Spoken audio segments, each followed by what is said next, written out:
What's up, everybody? We're recording this on Tuesday, August 2nd, and it is a great day. Hell yeah. It's a great day because we were recording the very first episode of the Fantasy Football Busters podcast. Hell yeah. Thank you for tuning in. If you're listening, if you're watching, we appreciate you. Thank you for being here with us. My name's Eric. This is Will. And man, I'm really excited. Dog. You ready for this? Yeah, I'm just excited to talk some football, man. Yeah. Like, it's been so long since football season was here. I know, man. But the drama keeps going. For real. Now that training camp's here, it's just going wild already. Hell yeah.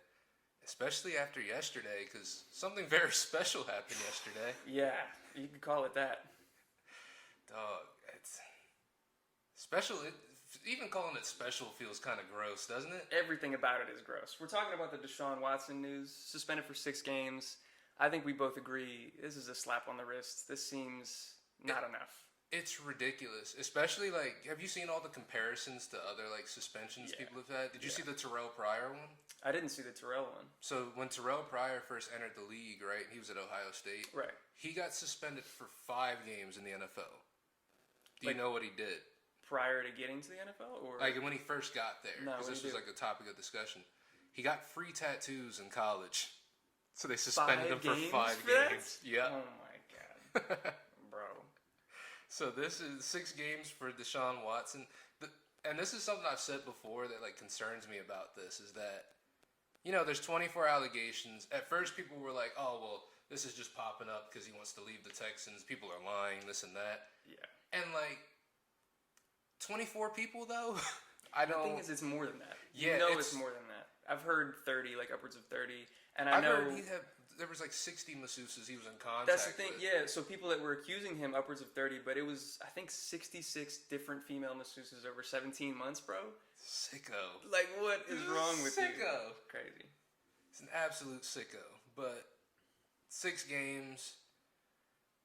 Calvin Ridley got a whole season.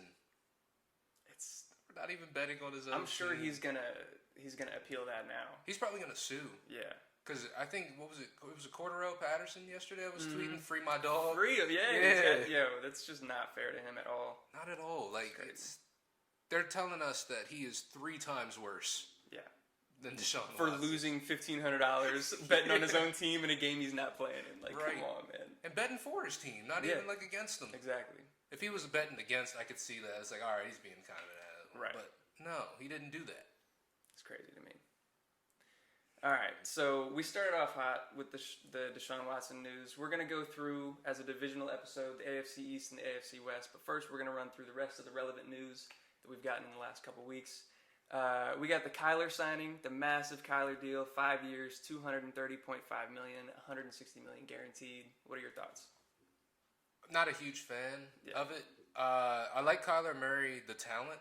Right. I don't like Kyler Murray, the person or the athlete. Or the leader. Yeah, definitely not the leader. Notice I didn't say that because he's not one. Exactly. And it's just, he's shown a lot of immaturity over the past few years. And even just with this whole contract situation. Yeah. When they put in that stipulation, he had to study for 4 hours a week.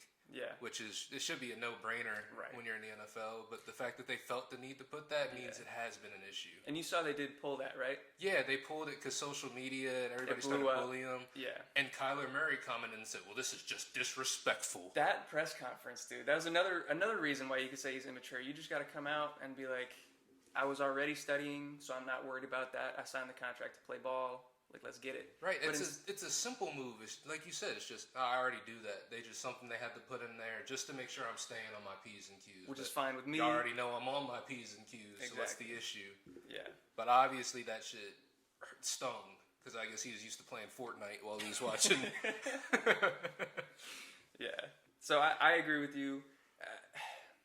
You can't not sign a guy like Kyler. Like, quarterbacks like him don't come around that often, but man. It's just a lot of money to give to somebody that I'm not sure if the Cardinals are even sure that he's the leader of the franchise. Yeah, and it's someone who's going to give you 8 good games. Yeah. At the beginning of the season. Exactly. After that, who knows? And I don't know if that's a coaching issue, because I know we've talked about it before with Cliff Kingsbury. Yeah. But still, though, if you're an elite quarterback, you're going to win in spite of your coach. For sure. We watched Aaron Rodgers do it for years. Oh, yeah. So it's just, I don't know. It's going to be interesting to see this one play out. Me personally, I'm kind of seeing this ending up in some sort of trade, but I don't know who's going to end up trading for this huge contract. That's a big projection. Yeah. But I like it. It's a big projection, but I don't know, man. He's got to do something in these next couple years. Yeah, no, I agree. Next up, James Robinson somehow avoiding the PUP. I was really surprised by this, coming so hot off the tail of the Achilles injury. I figured, it does seem like they're ramping him up. He's starting slow, but the fact that he wasn't placed on the physically unable to perform was kind of surprising to me. Yeah, is tearing your Achilles not mean anything anymore? Dude, I don't know. Cam Akers back within 5 months? This is, I believe, 6 or 7 months off of James Robinson's. Yeah, I think so. These are all unheard of numbers to this point. It's crazy to me. I feel a lot of people have been coming back from just Achilles injuries in general in sports lately. Like, they have to have made some new advancement, because even like Kevin Durant coming back from his Achilles injury, we all thought, oh man, we're not going to get that same player, and he's still out there getting buckets. He's balling. So I don't know, man. Maybe Achilles getting torn isn't what it used to be anymore. Obviously, medical advancements are going to come. People are going to be able to recover faster. I'm still, especially at the running back position, not sold that they're going to come back at full strength. I'm worried about it. But, yeah, no, I'm with you that things are getting faster, and it makes sense. We saw Cam Akers come back from it last year, and he wasn't really the same player coming back. He was still... It's crazy, because watching the games, at least the games where he wasn't fumbling 6 times, you would think he was still like a good running back. Yeah. But then when you check the splits and you check the stats, he was not efficient whatsoever. Yeah. But it's just because he was playing within the Rams system. They kind of make everybody relevant at some point in the offense. Yeah, it's true. But I don't know. He's coming back. I don't see him playing a whole lot to start. But I don't know.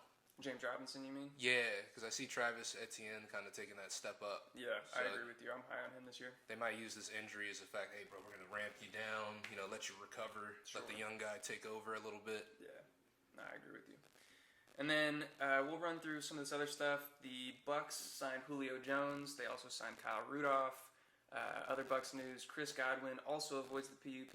Another surprising move. And the whole Leonard Fournette report where he was coming into training camp at 260. I think that was overblown. He was probably at 250, 252 max. Even. And now they're saying he comes into camp at a healthy weight of 245. He'll probably drop a few pounds just from going through training camp. And especially out there in that heat, out in Florida. Yeah. Yeah, he'll be fine. It's stuff like that. It was so funny hearing that report, though. Oh, yeah. So he's at a 260. It's like, bro, chill off him. I'm not going to lie, though. I was one of the first people, because you were there when I was talking about it. Like, yeah, bro, everybody said that about Eddie Lacy, too. He came back, and then they're like, oh, no, he'll be all right. He's just playing a couple pounds heavier. Yeah, that did not work out for him. Nah, that boy did not look back. Ate his way out the league. Yeah. As far as the Kyle Rudolph signing, there was one of the beat reporters was like, oh, he's going to get the Gronk role. I'm not sold on that. I'm not really sold on any of the tight ends they got. They got Kyle Rudolph. They got Cameron Brate. They got the rookie Cade Otton. Yeah. I think I'm probably just avoiding that tight end group as a whole and worrying about the receivers that are already established names. Yeah, and even then, the receivers are going to end up being kind of a crapshoot, too. With all the injuries and stuff, yeah. So, okay, let's talk about that with Chris Godwin avoiding the PUP. Mm-hmm. I still don't think he's, actively participating at training camp. He's there. And, like I said, he avoided the PUP, so he's not going to have to worry about, coming off the list. But he's still ramping up slow. Yeah. There was a tweet that I saw. I forget who it was from, but he's likely not going to be back to full strength until October or maybe even later. How are you feeling about him fantasy-wise this upcoming season? Fantasy-wise? So, I've kind of avoided Chris Godwin the last couple of years. Yeah. I only drafted him, I think, his breakout year. Sure. Which was, obviously the best year to draft him. What, he finished 2? Yeah, I think he finishes the 2 overall. That's huge. But after that, it's tough knowing who Tom Brady is going to like, because the people that he does like, he likes them a lot. Yeah. With Chris Godwin, I know the talent's there and all that, but when it comes to, we don't know how long it's going to be till he plays, or even how this injury, how he's going to look after it. Me personally, I'm probably avoiding Chris Godwin entirely. Yeah. But I could see people still drafting him, where would you see Chris Godwin? Because I'm thinking a 6th. Let me check his ADP. I have it pulled up. Okay. I'm going to see. Because if he drops, I'm still in on him. I think the offense is going to be really high volume. They showed that they wanted to pass and pass a lot. And, obviously he's established rapport with Tom Brady. Let's see where he's at. Apparently Russell Gage has been huge in training camp so far, too. Saying? They're saying he's been very impressive.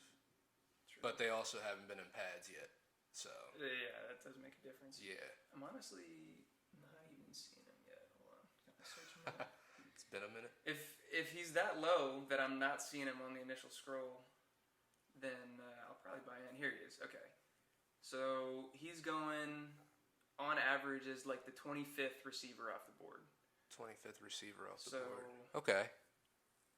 So he's going as a wide receiver, a borderline wide receiver 2. Yeah. High tier wide receiver 3. At that point, I think I'm probably willing to pull the trigger. Absolutely. I think the upside is there. Because when he comes back, they're going to slot him right back in. Right. So let's keep running through this. We're taking a little bit of time. Julio Jones, quick thoughts on that. Do you think he's going to be effective? No. Yeah, okay. We're on the same page. No. I would love it if he was. Love Julio. All respect to what he's done throughout his career. I just don't see him having a fantasy-relevant role. It's so funny. I've seen so many hyped up, stupid comments. People talking about, this is like Tom Brady, Randy Moss 2.0. And I'm like, are you fucking brain dead? Are you dumb? Who else did they have on the roster at that point? They got Mike Evans, Chris Godwin. He's in a packed receiver room. I don't see it. Got Russell Gage. Russell Gage, too. They're going to be fine. Yeah. But no, I don't. I might end up being Crow on that, but I doubt it highly. Yeah, same. All right, we'll move on from the Bucs. We got J.K. Dobbins and Gus Edwards both landing on the PUP. Neither of them to participate so far. J.K. coming out, chirping at who was it? What reporter was it? He was on the Pat McAfee show. I forget. Was it Rappaport? I think it was Rappaport. Yeah, because Rappaport hops on that show a lot. Bro, he came out and chewed him up, trying to say, no, I'll be healthy, PUP, I'm not going to be on that. I'm going to be ready for week 1. Y'all always making stuff up, these narratives. Keep that same energy, though. Still not on the field. They kept that same energy, and you're on the pup list, buddy. Exactly. And Corey Clement. Yep. Not a... he is who he is. He's not making any splashes. I don't see that as very relevant, but I thought it was worth putting on there. Corey Clement gets signed. They already signed Mike Davis earlier this offseason. That's true. I think... I don't know how fantasy relevant he's going to be, but if neither of them are 100% to start the season, he's going to get touches. Oh, for sure. Yeah. Mike Davis is that dude. They love throwing him in there when they got nobody else. Yeah. I think even if he's not relevant as in like putting him in your lineup, he's going to be annoying. He's going to be a nuisance to these other guys for probably the good, I don't know, first half of the season. Oh, yeah, at least first 4 or 5 games. Yeah. Because they got to get them, at least the first 4 to 6. Yeah. Because that's what the pup list, you can stay out for at least, 4 to 6? Yeah, so when they're on the pup in training camp, they can kind of pull them off whenever. It's once they get to week 1, if they're still on that list. They've shortened it this year. It's now 4 weeks instead of 6 like it used to be. Okay. Yeah. Got you. And then, so we go to 49ers news. Debo got his big extension, 3 years, $73.5 million, $58 million guaranteed. That's big. That's big. Have you noticed that all 3 of them, I think they all have the same agent too. Yeah. Debo, DK, and Terry. Mm-hmm. And they all got the same They all got the same contract. Yeah. Like Christian even Kirk, to the guaranteed money. Yeah. I'm saying Christian Kirk. Fuck Christian Kirk. Pumping up all these contracts. These wide receivers are getting the bag. Christian Kirk ruined the NFL this season. The Jags. Well, I'm not going to put it on Kirk. I'm going to put it on the Jags. But yeah, he did. They drove so many prices up. It's crazy. They sent everybody around. That boy got... There were so many ripple effects just off that Christian Kirk contract that just shook up the entire NFL. We don't even have the same league that we had last year. Exactly. Did you see also there's stipulations in his contract or incentives for running the ball? There was all this stuff about Debo, I don't want to run the ball anymore, too much wear and tear on my body, which respect to him. Like he shouldn't have to, he wants to extend his career. But yeah, he gets more money, he gets bonuses for hitting a certain number of carries, for hitting a certain number of rushing touchdowns. All I gotta say is they gotta start getting more creative with how they get him these carries. Yeah. I was terrified watching last year because I had him on my team.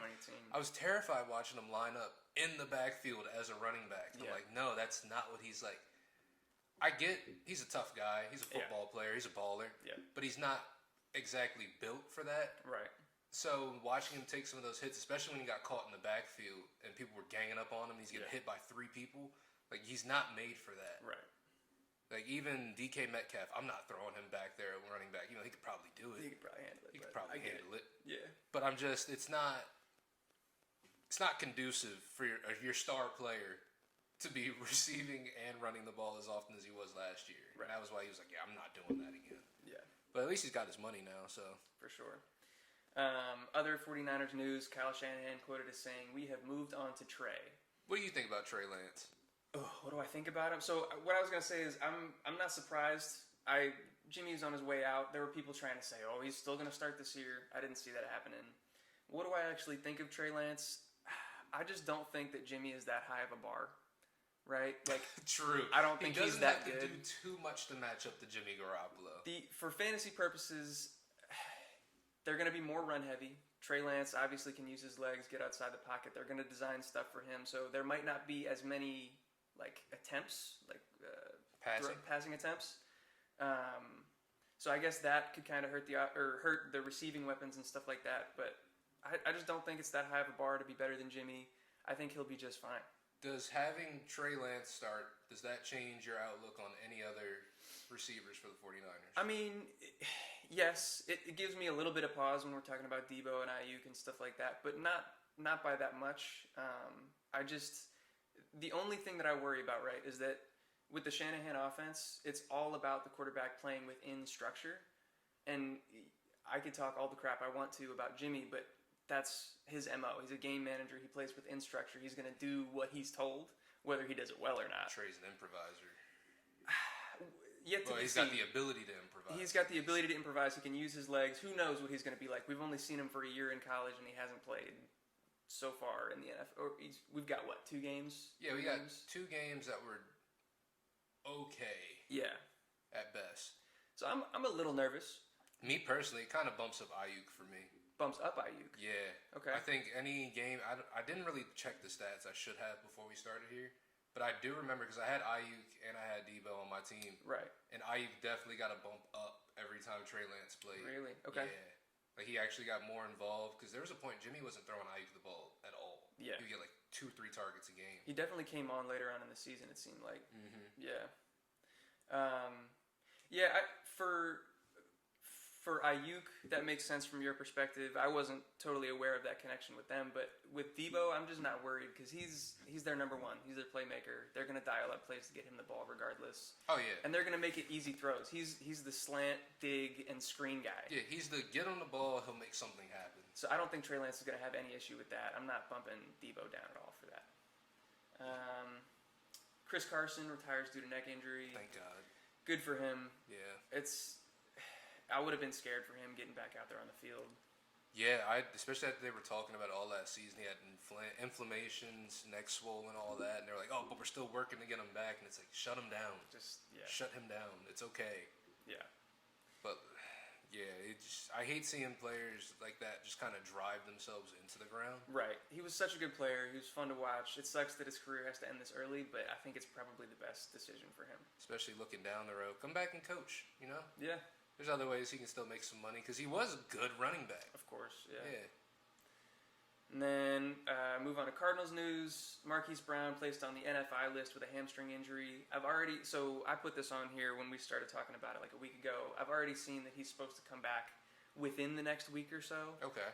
So I don't think that this is anything serious. I don't like soft tissue injuries getting closer to the season, but I feel like we're early enough that it's okay. I think it was just a move to shut him down, just because they already know they're starting the season without D-Hop. They need him. It's like, yeah, they need him. We need you out there. We need you healthy. If you're feeling anything, take a break. For sure. We'll get you back out there. Especially he's already got that connection with Kyler. It's not like he really needs to be there every day. The chemistry is there, yeah. So I'm not too worried about that one. And then we got CEH, Clyde Edwards-Helaire, who was initially placed on the PUP, was already taken off the list, cleared, he's participating. Saw him in that Patrick Mahomes highlight, throwing the behind the back. I hope they don't do that. Actually, I hope they do that shit in the game and it ends horribly. There's no reason. I guess you're in training camp, you're just trying to have some fun. That's fine with me, but what are you doing? There's no way, they never pull that out in the game. No. Never. That'd be wild. If they did, though, props. That'd be kind of cool. Oh, they do. We're watching it on SportsCenter every week for the rest of the season. Every day for the rest of the season. Very true. Ramondre getting reps with the ones. So I saw this report come out, and then I saw almost immediately after another report come out kind of contradicting that. Like, yes, he ran with the ones, but it wasn't like he started practice with the ones and was doing that throughout the entire thing. Damien Harris started practice with the ones, and then they were switching back and forth throughout practice. So what's your take? I hate New England beat reporters. Yes. Because they never know what's going on. Yeah. Because Bill Belichick is never going to let anybody know what he has going on. Exactly. So it's like you said, it's good news that he's practicing with the ones because it shows there's that potential there and he's going to get those reps. He's going to get meaningful reps this year. But to say that he is with the ones and he is the number one, at least not yet. Yeah. Yeah. Totally agree. And then in Carolina, we got Darnold and Mayfield splitting first team reps in Carolina. I don't know why. Why are they doing this? I saw it was Steve Smith. I think Steve Smith made a comment on this where he was just like, yeah, Darnold has the edge right now just because he knows the playbook. What? Yeah, okay.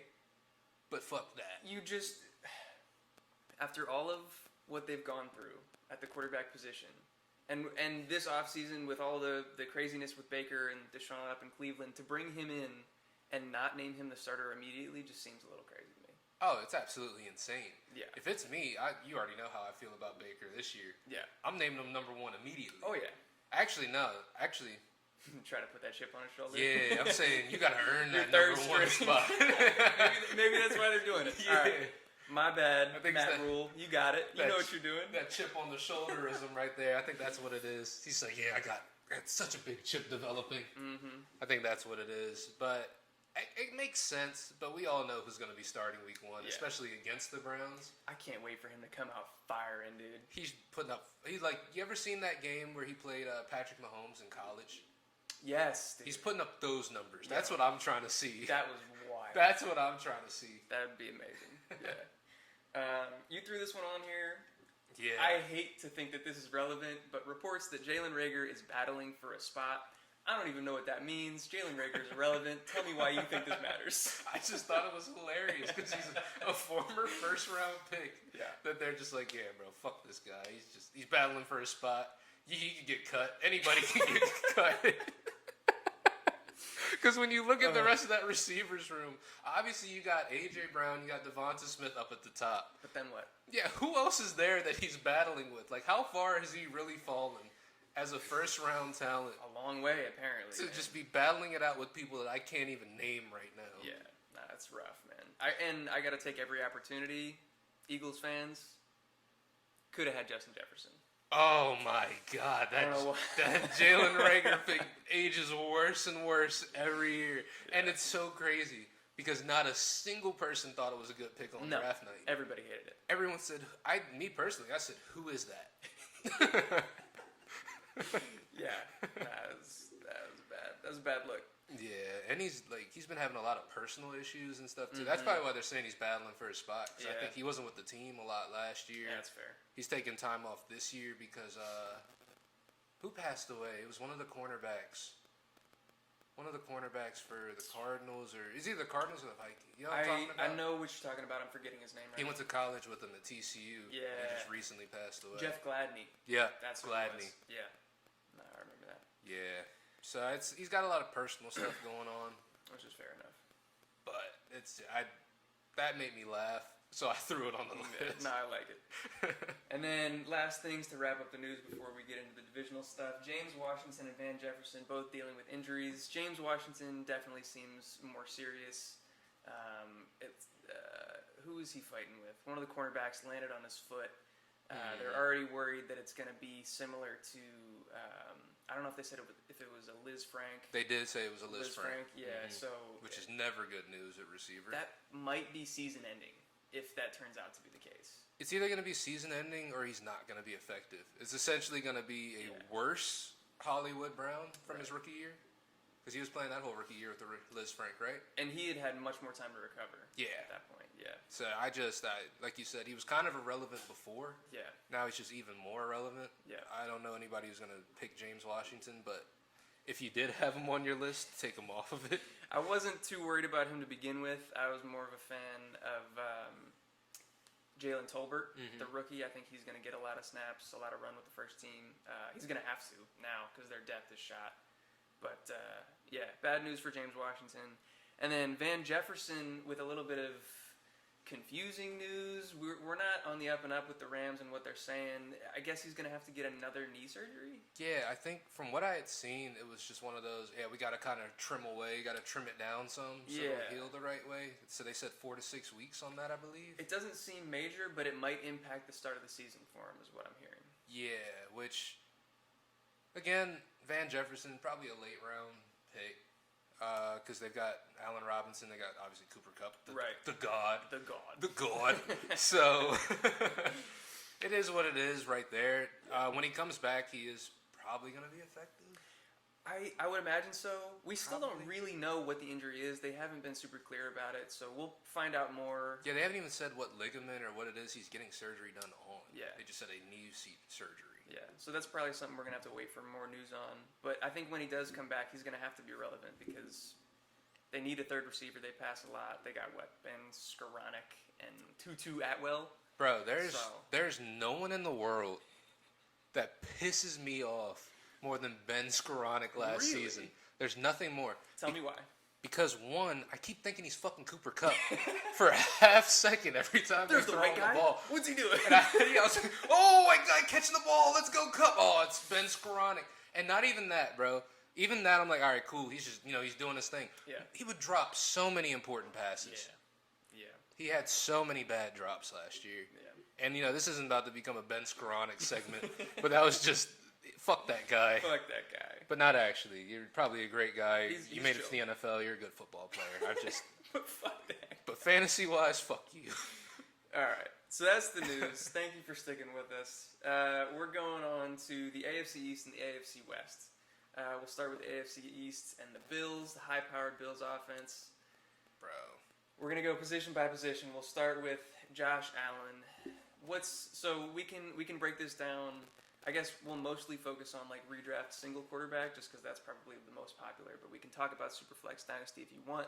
What's your take on Josh Allen this year? Honestly, my take is the same for Josh Allen across the board in terms of all three of those. Yep. He's the best quarterback coming off the board. Yep. Hands down. He's got the great throwing upside. He's got the rushing upside. He stays healthy. Knock on wood. Yeah. But it's just, he's just the consensus number one QB for me. There's nobody, there's other people who can match up to it, like Patrick Mahomes, like a Lamar Jackson, somebody who's got that same upside. Right.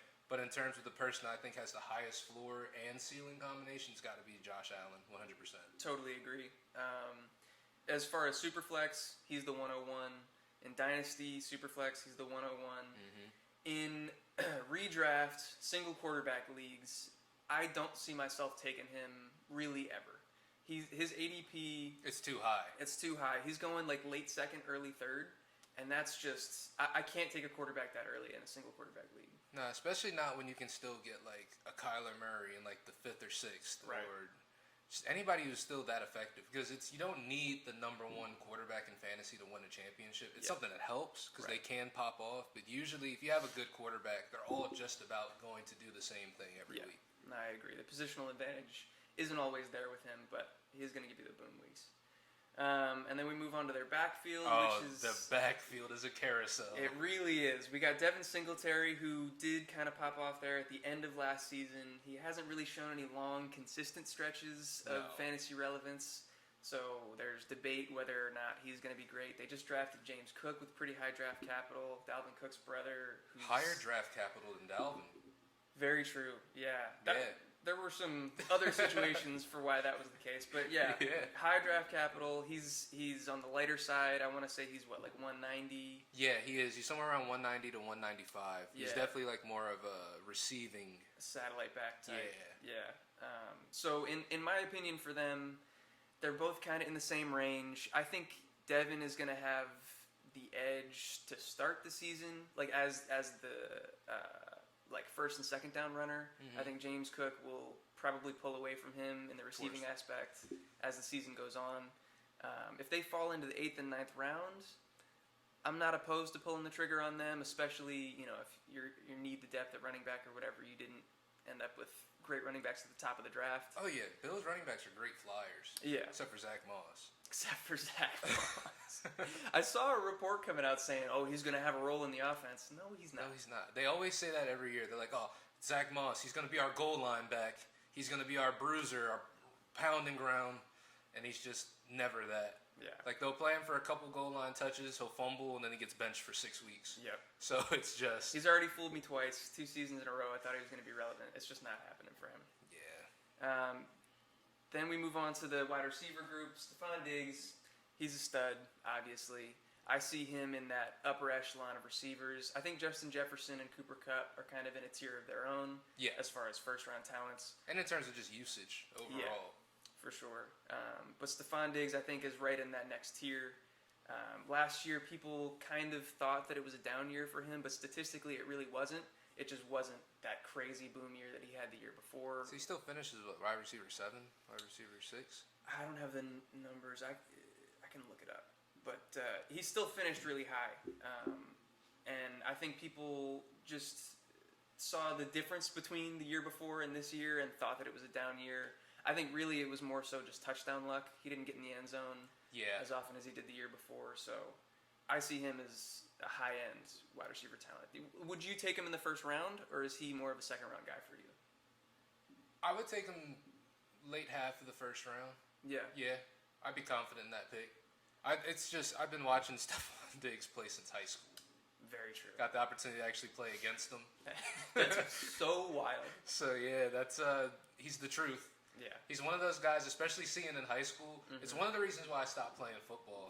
Stephon Diggs. Yeah, because even it's ridiculous because he is at the top of the league. Yeah. Even going into the NFL draft, he probably should have been like a second, third round pick, but at that point he had injury concerns. He was going to the draft with a lacerated kidney. Yeah. But it's just seeing him in person and playing against him like that. You see it, and you see that person's on a different level.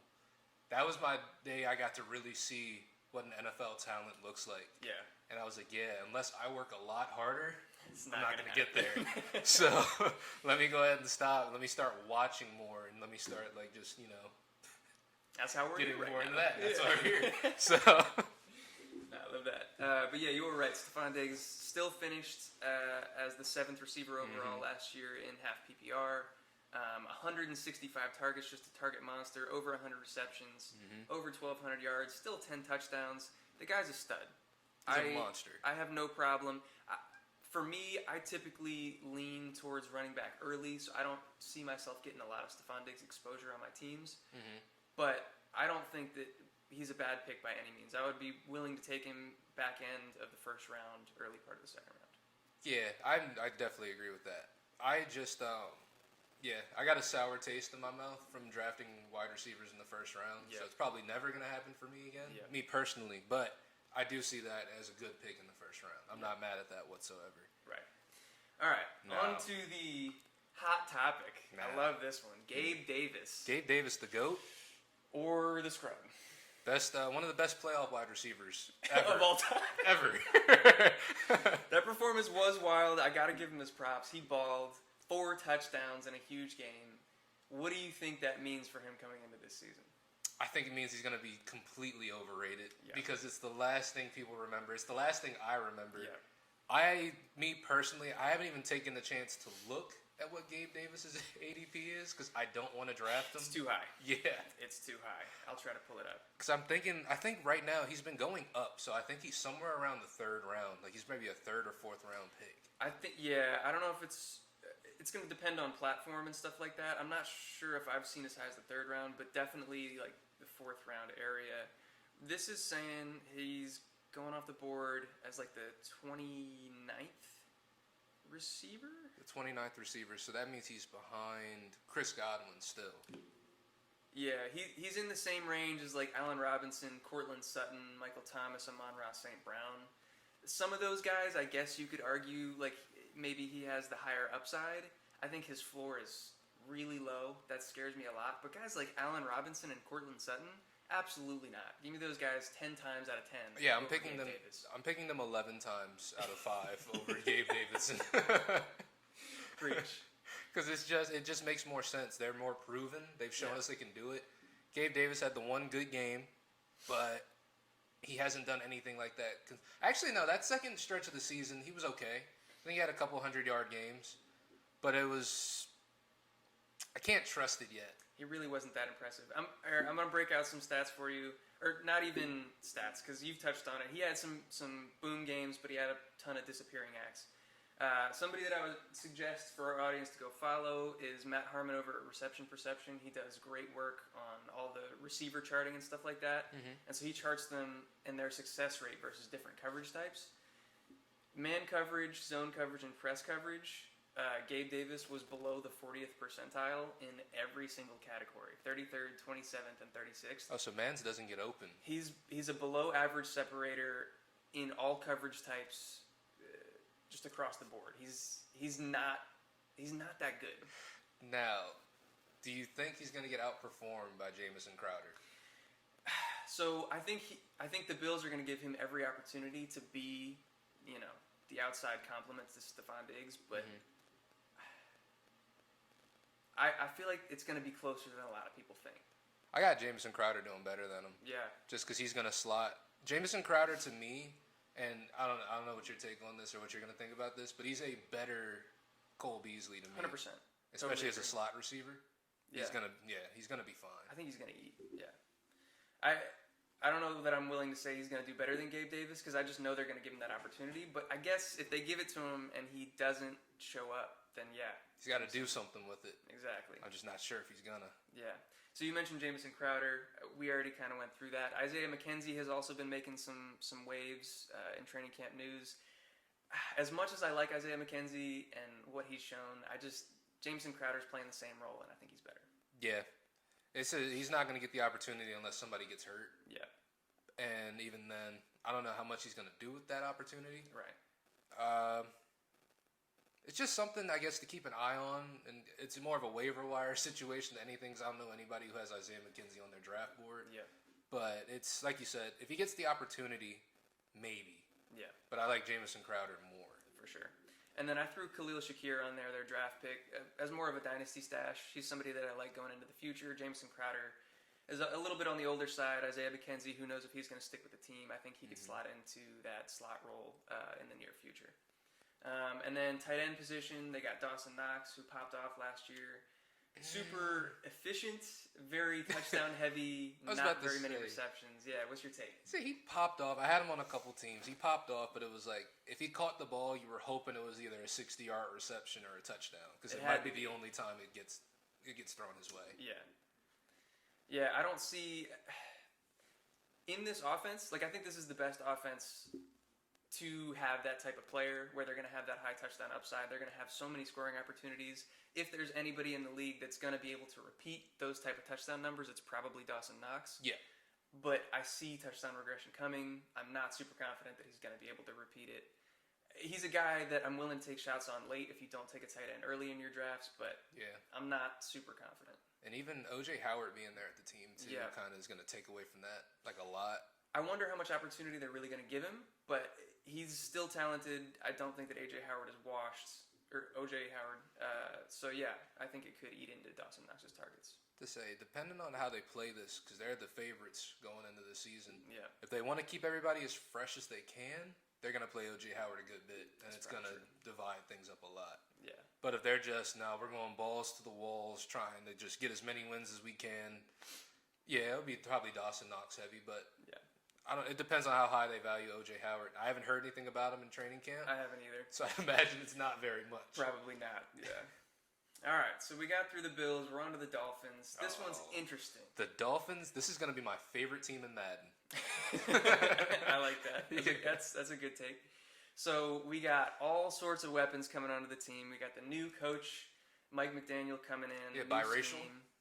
Gotta mention he's biracial. He doesn't look like it. Just like Logic. He's biracial. Just like Logic. Yeah.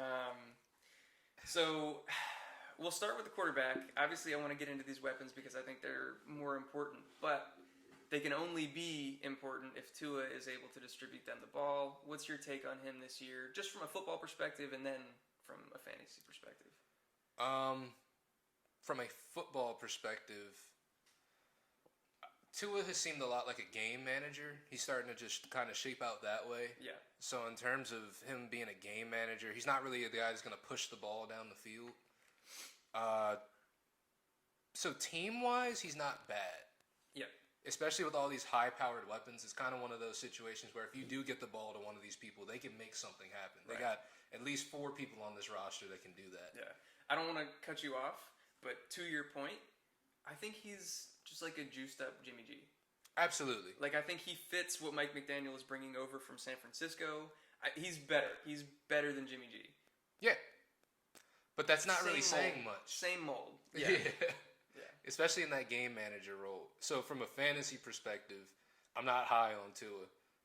I don't think anybody's going to draft Tua, so it's just something to keep an eye on in case week 1, Tua's slinging it 400 yards a game. He's going crazy. But I don't see that happening. I think people are going to draft him. I think people are going to get caught up in all the weapons and the hype and stuff like that.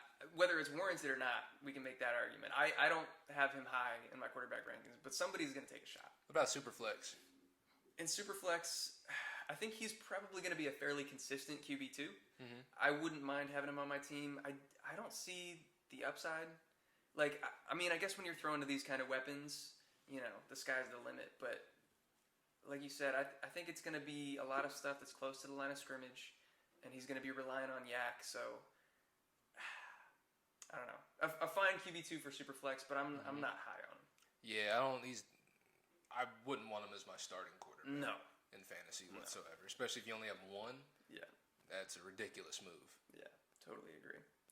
All right, this backfield is crazy. They've brought in so many running backs. It's crazy, too, because you have 4 listed on here. They've got like 6 on the roster. That's so many. I'm sure multiple of them are going to get cut before the season starts. But we got Chase Edmonds, who they signed immediately starting free agency. He gave a bag. Yeah, he seemed to be a high priority for him. They brought in Raheem Mostert, who they had familiarity with from the 49ers. They brought in Sony Michel. Myles Gaskin is still there. I listed him just because he was relevant last year, but I think he's probably getting the boot. Yeah, he's going to be on the outs. Yeah. I think he's going to get cut at some point. Yeah. I don't know if it's going to be after the preseason or what, but he's going to end up getting cut. Yeah. So who do you have leading this backfield? You know, my heart says Chase Edmonds. Yeah. But my brain says Raheem Mostert. Okay. Especially if he's ready to go, because I think McDaniels, you know, he already has that rapport with him. Yeah. And Mostert's kind of always that sort of running back bait every year, because he is a good player. It's just, can he stay on the field, or can he even make it to the field? Can he make? Yeah. I don't. I'm not in the business of predicting injuries. That's probably something that I'm going to say over and over again throughout this, because there's plenty of people that have been labeled as injury prone. Who knows whether people are really injury prone or not, but man, Raheem Mostert just does not have a track record of staying on the field. I'm not going to be touching him. I'm not drafting him. I don't really care whether he has the upside or not. I just don't see him staying on the field. Yeah, I'd agree with that. It depends on how far into the draft he falls. Sure. If it's just a late round, I can pick him up just for extra running back depth, I'd be cool with that. Okay. But if it's, he's going in like the 4th or 5th round, or no, he's not even close to that. Okay, so he's the 47th running back off the board. Yeah, I'd take a flyer on him late. Okay. But I do think Chase Edmonds, if they're smart, he should be the one leading the backfield. Yeah. So for me, I think it's going to be muddy. I think it's going to be a big committee. Mm-hmm. I think that they're going to try to spread it out and keep people healthy. I think they know, obviously, that Raheem has had trouble staying healthy. Chase Edmonds is a smaller guy, not necessarily that he's injury prone, but they don't want to give him the workhorse role by any means. More of a receiving back, too. Yeah. And Sony Michel is there. I think he's probably going to handle some of the early down work. I think it's going to be really spread out. If I had to pick one, it would be Chase. They prioritized him in signing him this offseason. He's by far the highest paid of the backfield. I think he's the most talented. Here's a question that I have for you. Mm-hmm. In drafts, in like mocks that I've been doing and stuff like this, I'm having to choose between Chase Edmonds and Rashad Penny a lot of times in like the 7th, 8th, 9th round, somewhere in that range. You're asking which one I would pick out of the 2? They're like opposites. Yeah. Rashad Penny's on the smaller side. He's the receiving back. He's been really efficient with all of his touches and stuff like that. Tua's probably a good dump-off guy to get him the ball out of the backfield. Rashad been dealing with injuries, much bigger, more, less more pass of a catching, bruiser. But the Seahawks have used the fuck out of some running backs, let me tell you. But they're also a shit team. Not going to be a good offense. Who knows who their quarterback is going to be at this point? Who are you choosing? Gun to my head, I'm picking Chase Edmonds. Okay. Yeah. Especially if it's any type of league with like PPR or anything like that. Yeah, for sure. PPR, I'm definitely leaning Chase Edmonds. In standard, maybe even half PPR, I've been kind of splitting the difference, taking a little bit of both. Rashad Penny scares me because I think his floor is basically non-existent. He's also got a huge injury history. Who knows if he's going to stay healthy. But also he showed to be the best running back in fantasy over the last 6 games of the year last year. Yeah, I lost championship because I didn't start him. Started Antonio Brown instead, and we all know how that went. Yeah, it was rough. Yeah. But yeah, so I think it's a shaky situation at the Dolphins' backfield. I'm nervous to really take any of them, but I think Chase is the guy to go with if you have the opportunity. Yeah.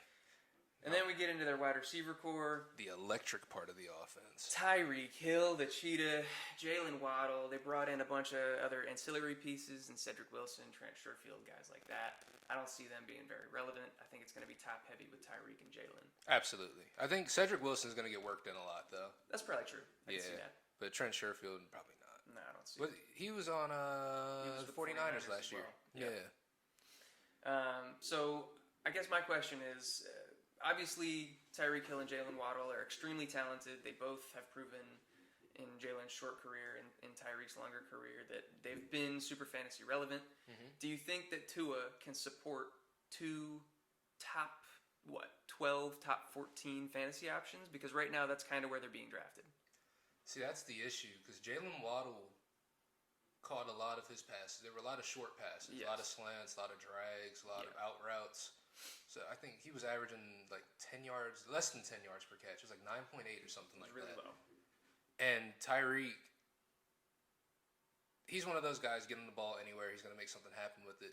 But can you really have 2 guys who are just scrapping up 10-yard receptions every game? Yeah, like every pass? Is Tua going to push the ball down the field to really make them the effective weapons that they are? Yet to be seen. I can't judge on any of that. Yeah. I know Jalen Waddle, he was good last year just because he was throwing on the ball a ton. There was really no one else to throw the ball to. Yeah. So he was getting like 13, 12 catches a game. Right. But with the 2 of them, I just see them both kind of splitting that down the middle. Yeah. If you had to pick one, who are you going with? I pick Waddle. Really? I pick Waddle. Okay. Just because Tyreek Hill is going to obviously have that higher draft capital. Yep. And I think they're essentially going to be the same player, but Waddle's got a year of chemistry with Tua, plus all the years in college as well. I like that. Yeah. So are you saying, like, at cost you're picking Waddle? At cost, I'm picking Waddle. Or would you take him straight up over Tyreek? Straight up, I'd take Tyreek. Okay, all right. I just wanted to make sure we were on the same page there. But yeah, I think I agree with you that they're going to be very, very similar players. So if I had to pick between the 2 at cost, I'm definitely taking Jalen Waddle. Yeah. It's just all, again, they can make us end up eating our words, and Tua's just the best quarterback, wins MVP this year and goes off. But I don't see it happening like that. Neither do I. And then Mike Gesicki. Yeah, so I saw a report coming out that he's going to have to fill a similar role to, how am I blanking on his name, tight end for the 49ers? Kittle? Yeah, George Kittle. Like, he's going to have to block a lot more. And that is just not... It's not what he's built for. His game. He's basically a wide receiver in a tight end's body. Yeah.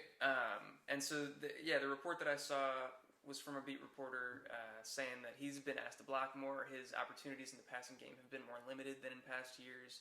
So I'm a little bit nervous about taking Mike Gesicki this year. Yeah, but my issue with Mike Gesicki is I always feel nervous about him every year. Yeah. And then he ends up being at least okay. Decent. Yeah. He's not going to break any ground, really. Yeah. But, again, tight ends are known for those short catches. Yeah. Those short passes. So now we got 3 people eating up short yardage targets. Right. So it's just how much can this ball really get spread around? especially when we got 4 running backs back there too, and one of them's a receiving back. It's so high-powered of an offense that I don't really see anyone that stuff's getting funneled through. There's too many mouths to feed. Yeah. I agree. It's going to be too spread out. I think they're all going to eat into each other's workloads, and it's going to be tough to predict who's going to do what on any given week. There could be boom weeks, but you're not going to be able to see it coming. Yeah, I don't know if anyone on this list is going to be consistent week to week. Yeah. Except for maybe Tyreek. Even that. And I don't know. Yeah, we'll see. All right, so on to the Jets. Oh, my God. So does Zach Wilson have that dog in him? Oh. He's got that dog in him. Got that dog. Now, is it football related? We don't know about that, but he's got that dog in him. Ask his mom's friend. He's got that dog in him. Yeah. But I think he has to take a big step up this year. If he doesn't, he's just garbage. Yeah, the Jets have played this perfectly, in my opinion. They drafted him high. They showed him that they believed in him by bringing in the best supporting cast that they could possibly find. They got him a great running back in Breece Hall. They drafted Elijah Moore. They drafted Garrett Wilson this past season. They've improved the O-line. He's got everything he needs to succeed. Will he do it? I don't know. It was a rough look last year. It was a rough look. He got better as the season progressed. He started out really bad. By the end of the season, he was at least not startable in fantasy, but startable on a football field. Sure. Maybe for the Jets. Incremental improvements at best. But I'm hoping this year he does take that step up because he has everything he needs. Yeah. It's like if he doesn't get it done, he's just bad. Yeah. And they've even got better coaching now. They got Robert Saleh. Yep. Yes, they handed him the keys. Yeah. It's just, is he going to drive the car or is he going to crash it? If it's me, if you can get him cheap in Dynasty, if there are people out there that are worried about it, I'm willing to take a shot because of what we just talked about. They've given him every opportunity. It's a put up or shut up year.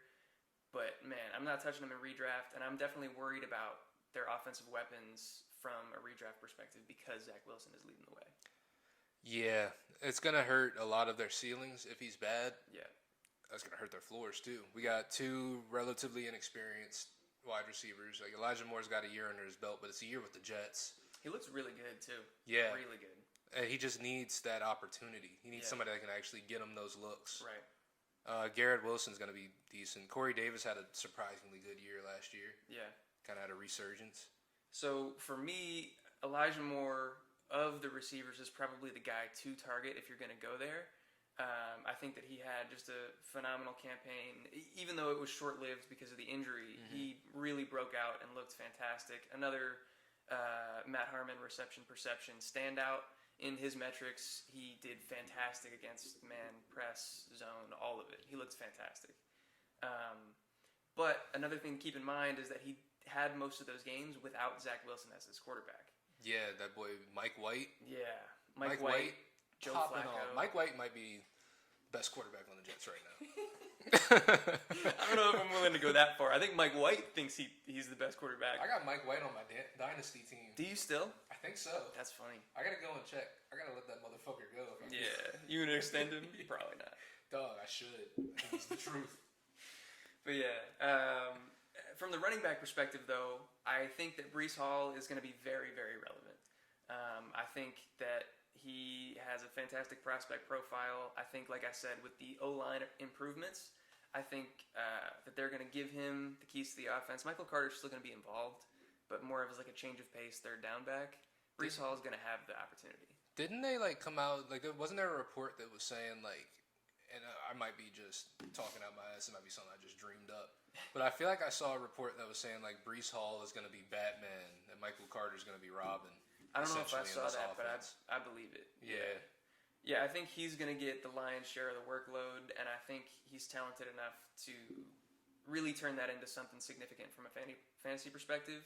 I have him kind of in that same range as the Travis Etienne's and the James Connors when it comes to redraft, in that end of third, early fourth round range. If you can get him there, I'm smashing that all day. Oh, absolutely. Yeah, absolutely. But it's just Breece Hall is going to be effective. He's going to have a good year. Yeah. He's going to be one of those people that people wish they drafted. For sure. Yeah. So we touched on Elijah Moore, Garrett Wilson. I didn't ask you, what's your opinion? If you had to pick one of these receivers, who would it be, and like how confident are you that they're really going to make a difference? That's a great question. If I had to pick one, I'd probably go Elijah Moore. Okay. Out of all of them, just because. I mean, you know me. I always have my rookie running back rookie wide receiver, something I pick every year. I'm like, this is the guy I'm betting on to take off at the end of the season. Right. And that very well could be Garrett Wilson at the end of the season. Yeah. But in terms of just who I want now, I pick Elijah Moore. Like you said, I think the talent wins out there. Corey Davis, he did do well last year, but I think he's one of those. He's got a higher floor, but the ceiling isn't really there too much anymore. Yeah. Isn't he coming off in an injury as well? I'm not sure. I believe he got hurt at the end of last season, but I can't remember. You're probably right. We're restating at this point. I'm worried about this receiver group as a whole with Zach Wilson leading the way.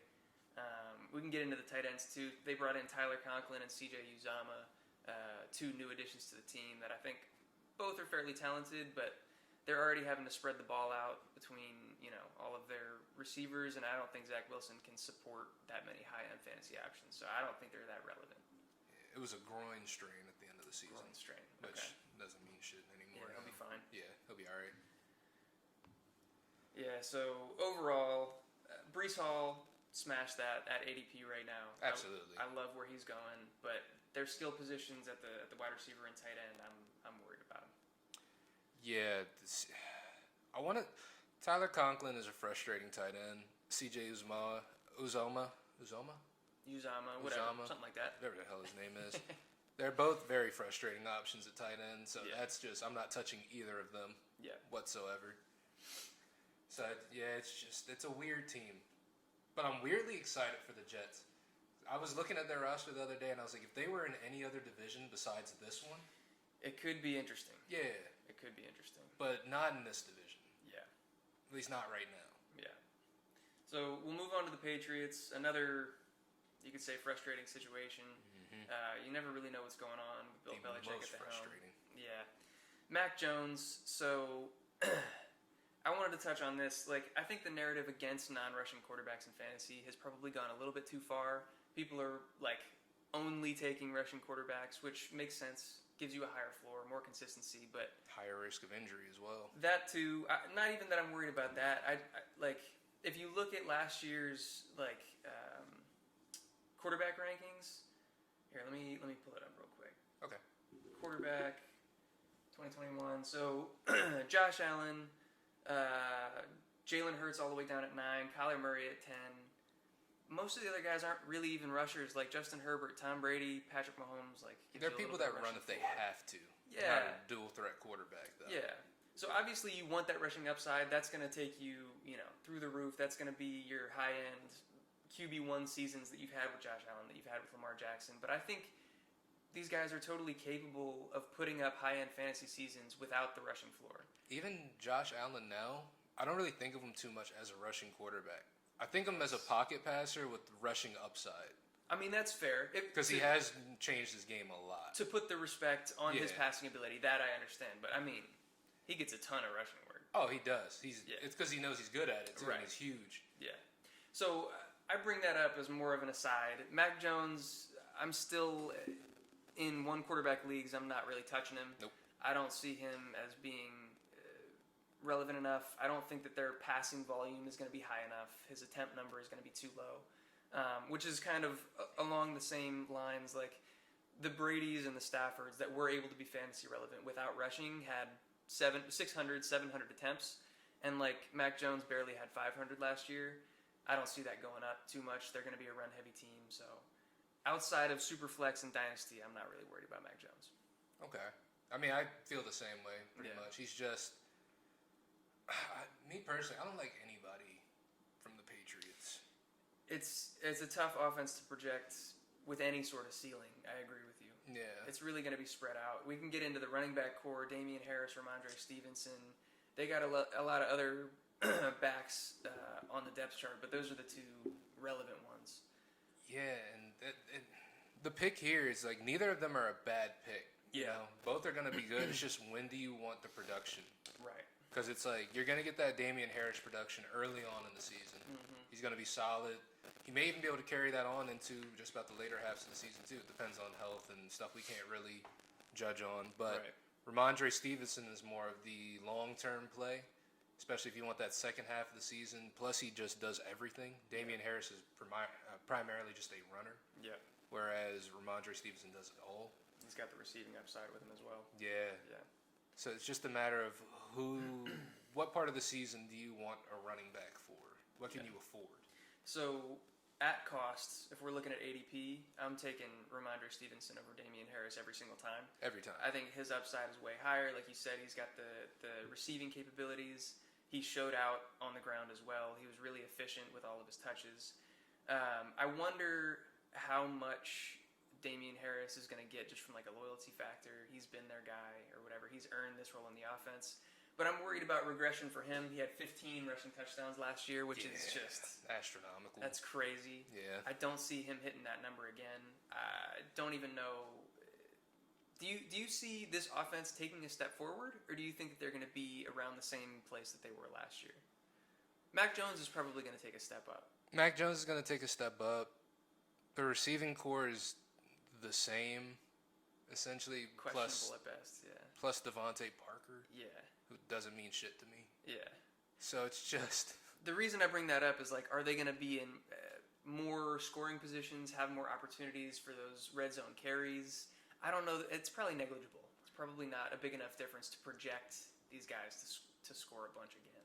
Yeah, and honestly, Mike Jones might not even have a good season this year. Yeah. Might have just been lightning in a bottle last season, or he might just have, sophomore slump. Yeah.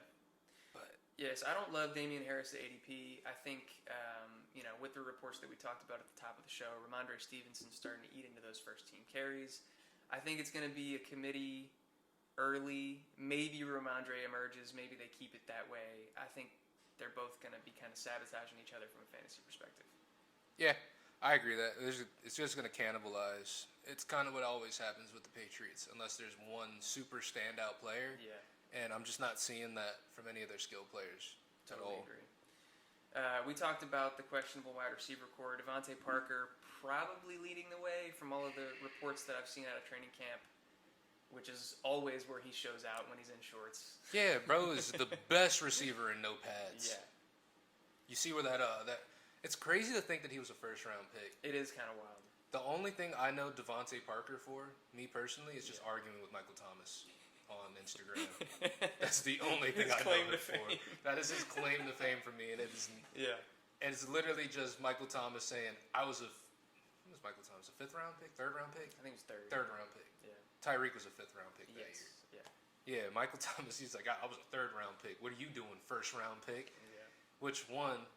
Weird move on Michael Thomas's part, because why are you attacking Devontae Parker? No reason. People? And Devontae Parker's like, yeah. What's he gonna say? He hasn't done shit. Yeah, there's no retort. No. Can't say check the numbers. No, definitely not. No. Not for his career. He's fantasy Bigfoot. Yeah. So I'm nervous to even call him the one. Kendrick Bourne had his boom weeks last season, but nothing consistent. Jacoby Myers was kind of everybody's late round darling. Mm-hmm. It didn't really turn into much. I like him as a talent, as an NFL player. I think I'm straying away from this wide receiver core as a whole. Yeah, I think the only person that I would even come close to picking to be a super late round flyer would probably be Nelson Aguilar. Really? Yeah, just because I feel like he did get targeted a good amount last year as well. So I could be eating my words on this, and this is just reports that I've been hearing, is that he is a trade/cut candidate. Oh, shit. So they drafted Tyquan Thornton as the burner out of Baylor, who kind of profiles as a very similar receiver to Nelson Aguilar. He's kind of that downfield, field-stretching threat. Who knows whether he's going to stick. They haven't been great at drafting receiver talent over in New England recently. So who am I to say that he's really going to take over? But I don't know that Nelson Aguilar is even going to be on the team. Yeah. That's what I'm saying, though. You can't fucking know anything with this team whatsoever. Very true. From the tight end perspective, we got Hunter Henry and Jonnu Smith. Jonnu Smith. Another thing where they're just gonna where they're just cannibalizing each other. Hunter Henry, sure, again another guy with touchdown upside, similar to Dawson Knox, but I see regression there as well. He was really only catching passes in the end zone. He wasn't getting work in between the 20s. And then with Jonnu, since his breakout year, we've only seen regression. So it's only safe to assume he's going to keep regressing, or he's just going to stay in the role that he's in, which isn't really much unless there's a 2 tight end set, right? And they're both on the field. Yeah. So just to wrap up for the Patriots, Ramondre is a guy that I'm somewhat interested in. I think he's got decent upside. I'm worried about the floor since they're in the committee with Damian Harris. He's the only guy I'm really targeting out of this entire group. Yeah, out of this whole offense, it's either Ramondre Stevenson or maybe Hunter Henry if I have no other options. Sure. If I just said, screw the tight end position, I'm getting everybody else first. Yeah. And he was all that was left. Which is a strategy I feel like I end up taking pretty often. So. Same. I don't value tight ends a whole lot. Yeah. Unless they're like the cream of the crop. Right. Yeah, so that is a wrap-up of the AFC East. We can move on to the AFC West. Dude, this one is really, really interesting to me. Broncos. Oh, the Broncos are such bait. They're such fantasy bait. You think so? They're such fantasy bait. Okay. I think that the ceiling is incredible for all of these guys. You bring in Russell Wilson and drastically improve the quarterback position. You got a Hall of Famer at the spot.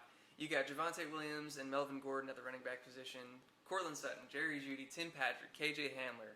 Albert O at the tight end position. They bring in Greg Dulcich at tight end. They're hyping up everybody in camp. It seems like literally every single player is like, this guy's going to have a huge role. This guy's going to have a huge role. Yeah, but the thing, unless Russell Wilson is going to go out there and throw for 6,000 yards, it's going to be tough. Yeah, I don't know who these people to pick. Right. So, with that being said, we'll start off with Russell Wilson, get into that. If there's anybody, it's probably Russ, right? Absolutely. He's going to be able to distribute. He's got all the weapons, all the talent. He's smart. Yeah. He's very smart. Yeah. He's one of the best quarterbacks with the ball in terms of just making the right decisions. Right. He does it all the time. And, yeah, he's got a crazy deep ball, amazing touch down the field. So, field stretchers like Cortland Sutton and, in the red zone, Tim Patrick and stuff like that, I think could be relevant. But it's going to be tough on a week-to-week basis to choose who's going to be the guy. Because even when it was the Seahawks, it was a tough time choosing who was going to be the guy. Because it was either going to be Tyler Lockett or it was going to be DK Metcalf. Right. Or it was going to be, who was the other guy they had? Who would just pop off every once in a while. Talking about like David Moore? Yeah, David Moore. Yeah. So it's just Russell, he's one of those people that doesn't really get attached to one wide receiver and say, that's my guy. Yeah. He's one of those people, like you said, he will throw it out. He will distribute it out to everybody, and it's just up to them what they do with it. Right. Yeah, so I think he's probably worth taking at his ADP. I personally haven't found myself taking him in very many mocks that I've been doing. We'll get to it when we get to the Vikings and these divisional breakdowns, but I'm really, really high on the new coaching staff and what they're going to do with the Vikings offense. So Kirk has been my late round target. Mm-hmm. They're gonna be pimping out Kirk. He's gonna be throwing the ball. So I've been passing on a lot of these middle round guys like Russell Wilson to get to Kirk, but I could be eating my words on that one as well. I think he could have a phenomenal season. I think Russell's always gonna be. He's a safe pick. Yeah, he's a safe pick. Unless he gets hurt, he's gonna do fine. Yeah. So this running back group is really interesting. The offense is going to be running a lot smoother. They're going to be in a lot more red zone scoring opportunities. It's just, do we think that they're going to still split the backfield like they did with the coaching staff last year where it was legitimately 50-50, like almost to the carry? Mm-hmm. Or do we think Javonte is going to be able to separate himself this year? See, that's the thing. It is a new coaching staff. Yeah. I think personally, it's going to be similar to the Patriots. I think Melvin Gordon's going to get the nod early. Okay. And then it's going to turn into Javonte Williams' offense. Probably a lot sooner than it will for Ramondre Stevenson, like somewhere around like the week 4, week 5. Yeah. Because I think it's going to end up being probably somewhere from like a 60-40 split, 70-30 split. It's going to even out, and it's just going to be Javonte Williams taking charge. Okay. At least that's how I feel about it. Sure. I'm not mad at either pick. But again, it's just what are you looking to get out of it? Because if you're looking at Melvin Gordon as a season-long pick, that's not smart. See, okay, so I'm looking at like ADP comparatively with other running backs off the board. So you get to like the 9th and 10th running back, you got like DeAndre Swift, Aaron Jones, and then at 11 you got Javonte Williams going ahead of guys like Alvin Kamara, Saquon Barkley, Leonard Fournette. Where are you stacking those guys? Because for me, Javonte Williams in front of Alvin Kamara is crazy. Especially after yesterday's news. You see that they're pushing back his court date. Yeah. So the suspension is probably not going to come down anytime soon. Mm-hmm. Yeah, I agree with you there. I think as people learn more about that situation and realize that he's probably not going to get suspended, at least not this year. Yeah. Alvin Kamara is obviously going to jump up in ADP, but even guys like Saquon and Leonard Fournette, I'm easily taking ahead of Javonte. Yeah. I like Javonte's upside, and everybody on Twitter is saying, he's going to be like the fantasy breakout, even though we've kind of already seen it with that one game that he was the starter. But he's going to be like the guy to carry people to championships because you're getting him at like a discounted value. I don't think it's not that discounted though. It's not that discounted. He's still going ahead of guys that I would rather have, and I think that Melvin Gordon is going to be more involved than people think. I don't think it's going to be 50-50. But I think he's still going to have a pretty significant role in this offense. See, yeah, and I think at cost, Javonte Williams not really worth it. Yeah. But I see the appeal.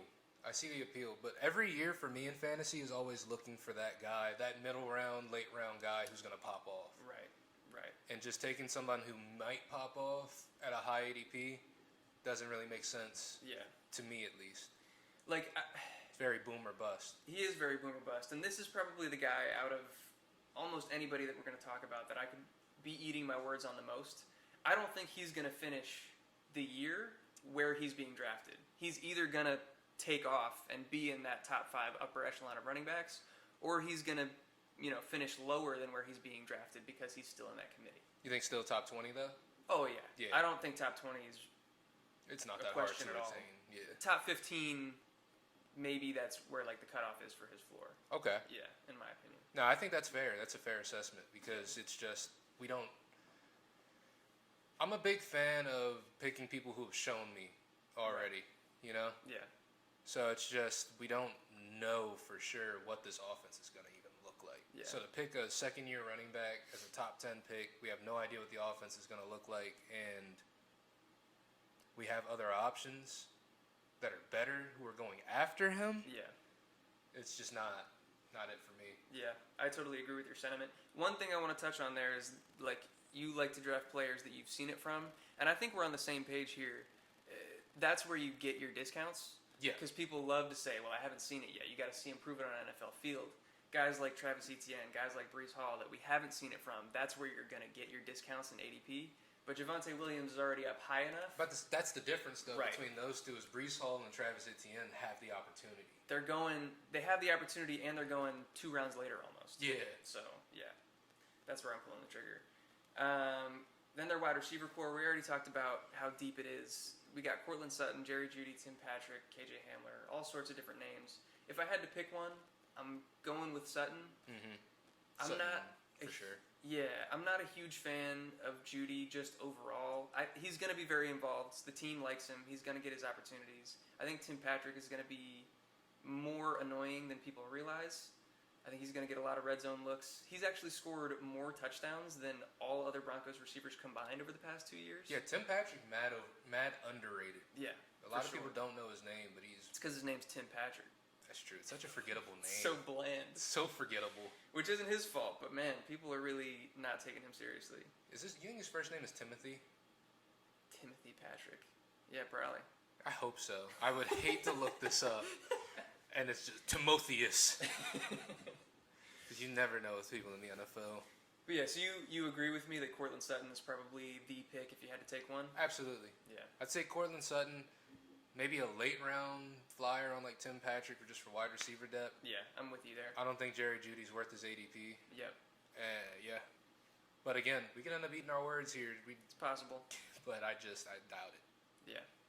And Cortland Sutton is now going to be 2 years removed from the ACL tear, which is where you want to draft those guys. 1 year after the ACL tear is not where you want to be, and he showed Cooper Kupp. Except Cooper Kupp, yeah. The God. And then we get to their tight end group. We got Albert O, and there's been all this training camp hype about the rookie Greg Dulcich, and he's been running with the ones or whatever. And that just means I'm not picking either of them until I see anything. I totally agree. There's a chance, another kind of late round tight end flyer if I didn't take a cream of the crop guy at the top. I think Alberto is worth that shot. Mm-hmm. His numbers were actually really, really impressive if you look at him from last year. I like him better than Noah Fant. Which is why I was okay when they let him go for Russell. I mean, fuck that guy. Exactly. He was actually getting right around 50% of the snaps, even with Noah Fant on the team. His yards per route run and like yards per reception numbers were like astronomical, like as high as guys like Kyle Pitts, who were crazy efficient in that category. Damn. So statistically, he looks good, but there's just so many mouths to feed. It's hard to think that he's going to be consistent. Yeah, I agree. Again, it's just one of those. Everybody's going to be keeping an eye on him week one for sure. Yeah. I don't think anybody's drafting him, but everyone's keeping an eye on that situation just to see. Because I don't even remember Russell really liking tight ends too much. I don't think he targets tight ends all that much. Seattle had a weird thing there where they would bring in all these like scrubby white dudes, and they would, Will Dissly, yeah. There were a bunch of those guys that they kind of cycled through that would get red zone looks here and there, but were never huge parts of the offense. So I agree with you. But we're just gonna have to see, because at the end of the day, it comes down to how the plays are drawn up. Yeah. It's not really, Russell saying, I don't fuck with tight ends. I'm not throwing it to them, but it's just how they draw it up. And like you said, from what you're saying, he's talented enough to get open. He's talented enough to actually make something happen. So, yeah, high upside, low floor there, I think. So we'll move on to the Chargers, another really exciting offense, and I think one that's more predictable.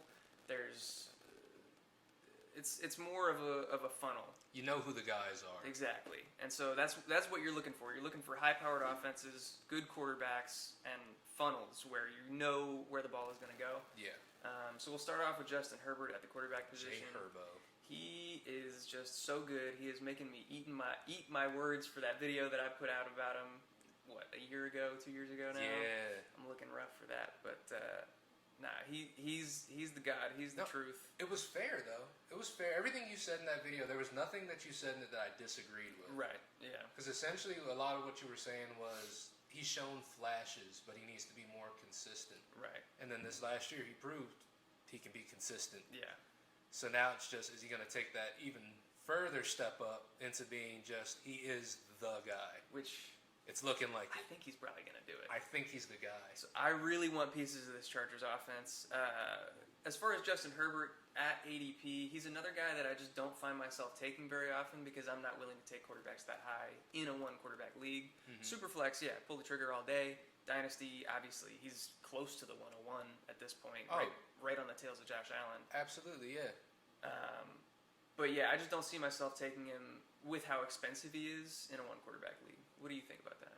I agree, because like I said, he's not really someone that's like, at least as of right now, he's a great quarterback. Yeah. But he's not pushing the meter to the point where I need to have him as early as I can get him. The positional advantage isn't there. You can get pretty similar production at a much discounted rate. Right. Yeah. Like I could get probably similar production out of like a Derek Carr as a Justin Herbert. I'm not going to say it's the exact same. Yeah. But at least that's we'll talk about it. We'll talk about it later. Right. We'll get there. Here, I'm trying to pull up.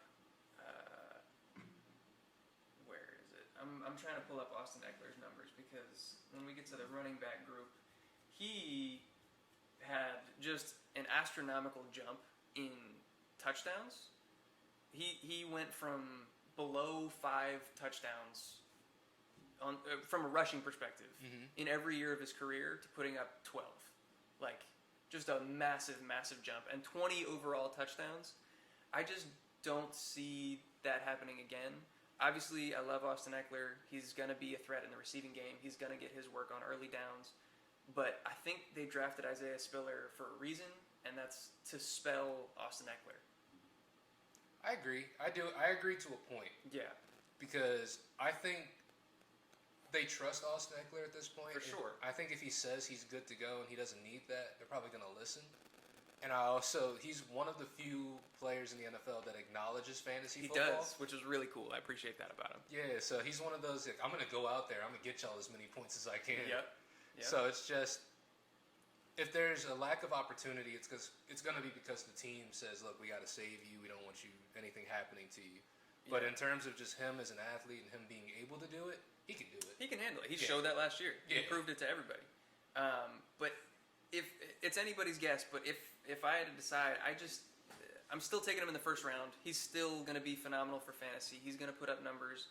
His receiving work is going to give him a really high floor, but I see a pretty big touchdown regression. Yeah, pretty big regression in the touchdown category for him. I think Isaiah Spiller is going to vulture some red zone work, and even though I don't love him as a prospect, I think he's probably the best kind of complementary option that they've brought in a long time. I notice you didn't list Joshua Kelly on here. You a Joshua Kelly connoisseur? No. Tell me about it. Joshua Kelly is terrible. He's a scrub. He's not going to be involved. And they also got rid of Justin Jackson. He just got signed by the Raiders, actually, didn't he? Yeah, someone did just pick him up. I did think it was. I think he just got signed by the Raiders. But yeah, so I think it's going to be probably a two-headed monster, leaning heavily in favor of Austin Eckler. The Lions. Sorry. Okay. The Lions signed him. So, yeah, I'm still taking him in the first round, but I'm scared. I've seen some people taking him as high as, like, the 4 or 5 spot. I'm not willing to go there, even though he was the RB2 last year. Yeah, I've seen even as high as the 3 spot. Really? Yeah, I've seen as high as the 3. Like, it was, I think, Jonathan Taylor, Christian McCaffrey, Austin Eckler. Yeah. I think him and Dalvin Cook have kind of been bouncing back and forth as to who's the 3rd spot. Yeah. I've seen Derrick Henry go there a lot.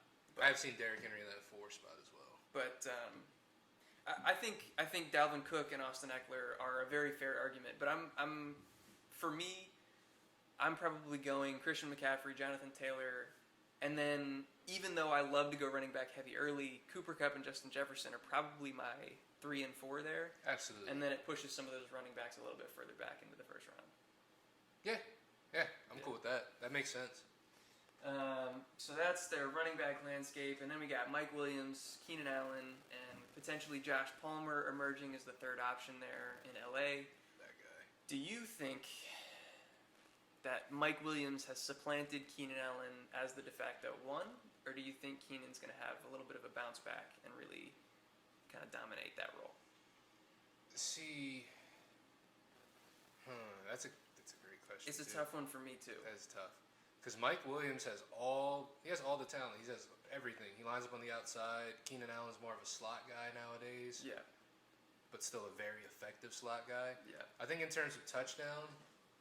Not touchdown regression, just touchdowns and who's going to get the most of them. I feel like it's going to be that Mike Williams spot. Yeah. I think Keenan Allen's going to be very much usage heavy in terms of he's going to get a lot of catches. Right. But is that going to amount to what Mike Williams is going to be able to do with those catches? Yeah. Is that going to be able to equal up? I do think Keenan Allen's going to have a bounce back year. Okay. I think he's going to have a good year. But I do think Mike Williams might end up as the best receiver on that team fantasy-wise. The one there. Yeah, especially staying on the field. Yeah. Best ability is availability. So yeah, I think I agree with you. Mike Williams probably is the one, at least from a fantasy perspective. Keenan Allen's still going to get his volume. He's still, the route running god. Yeah. But I think Mike Williams is where the upside is here. I think Keenan Allen is probably the high floor play. What do you think about Josh Palmer? You think he's going to be relevant enough to in one quarterback, redraft leagues? Are you taking a shot? No. Okay. No, I'm not. Me personally, no. I just have we ever seen a 3rd wide receiver from the Chargers since Justin Herbert's there actually do something? I don't think so. I mean, it's tough to break into that top 2 with Keenan Allen, Mike Williams, but yeah, I don't know that we've seen that 3rd role really be relevant. Yeah. Jalen Guyton has had his big touchdown bombs where he'll be relevant for a week because he caught a 60-yard touchdown or whatever, or other guys like that. But I don't see any consistent fantasy relevance coming out of that 3rd spot. Yeah, I agree with that. I'm not. There's no way I'm drafting Josh Palmer. Yeah. But I would keep an eye on it just to see what they're going to do. But Keenan Allen's got that slot kind of locked in. Mm-hmm. And it's just whoever's going to be lined up on the outside. Is Josh Palmer lining up on the outside? I haven't seen any clear indication so far from the training camp reports where they're lining them up, so I couldn't tell you. Okay. Because it might even be, he might not even start right now. Yeah. Might just be a rotational guy. True. Yeah, we'll have to see. Mike Williams is actually a guy that I've been drafting on to my teams a lot. He goes in that same range as like Cortland Sutton, Marquise Brown. I'm having trouble like ranking the three of them, but I've been kind of diversifying and getting a little bit of all three because they're really kind of clumped together in that same range.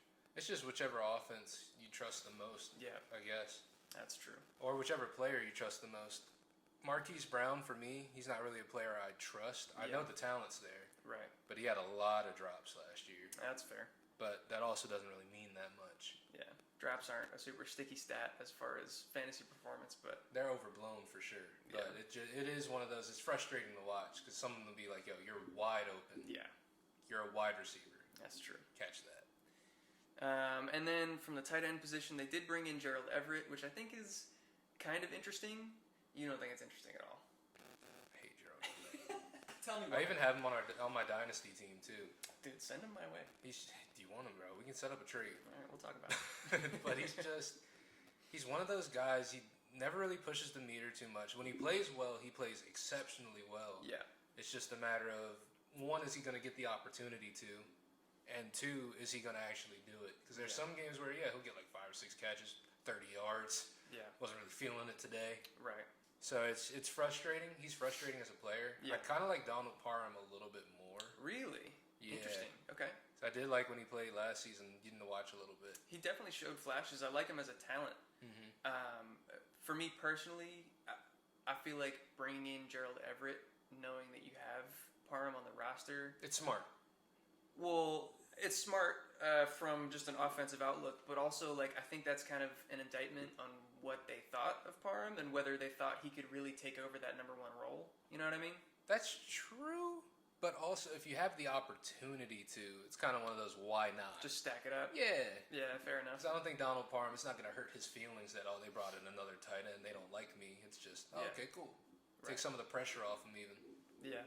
So, I think the tight end position for the Chargers is interesting just because this offense is going to be so high-powered and because there aren't a ton of options that the ball is going to be going to. So, there is a potential for that target share to open up. But it's tough to really say which one it's going to be or whether they're going to be consistent on a week-to-week basis. But these are flyers anyway. Tight ends are never consistent. Yeah. Just shoot for upside, which is why I kind of like Gerald Everett. You're just kind of hoping for the best. And Gerald, like you said, Gerald Everett has a ton of upside. Yeah. He's a freak athlete, but it's just, is he going to do it? Yeah. So then we can move on to the Chiefs. We got Patrick Mahomes, who he's a guy that I'm like considering looking at in drafts for 1 quarterback leagues because of how much he's starting to slip. Mm-hmm. Without Tyreek Hill there, yes, I think that the offense takes a little bit of a step back, but Andy Reid is just such an offensive mastermind. Patrick Mahomes is the best quarterback in the NFL. They're going to figure out how to make this work. There was one year that I'm pretty sure Andy Reid was the head coach of the Chiefs by then. Alex Smith was there. Yeah. And Dwayne Bowe was a Pro Bowler. Yes. Yeah. Yeah, because people have the fantasy name under Dwayne Bowe. Mm-hmm. So it's just, Andy Reid makes stuff happen. Yeah. It doesn't really matter who's in that spot. As long as they're competent, he's going to be able to make it happen. And having the quarterback like Patrick Mahomes who can get the ball out to people, they're going to be okay. So if you're in like one of those sharper leagues where he is starting to drop because of all of the offensive changes and stuff like that, I would consider taking a shot on him. Mm-hmm. In most of the home leagues, just because of name value, he's probably still going to be going too high for me to take the chance. You agree with me on that? I do agree because home leagues, people are going to be overblown. Just Patrick Mahomes is the best, so he's going in the 2nd round, 3rd round. Yeah, and it's just I don't think he's worth that. Too rich for my blood there. Yeah. And the rest of the offense is going to be tough to figure out. Hodgepodge. I'm just going to jump to tight end position, Travis Kelce, because it's the easiest. Yes. He's a dog. He's going to be great. If you didn't know, Travis Kelce's really good at football. If you didn't know that and you're watching this and you've made it through this entire podcast, Travis Kelce's really good at football. Stick around for the rest of these. Maybe you'll learn some more juicy facts like Travis Kelce being one of the best tight ends in the league.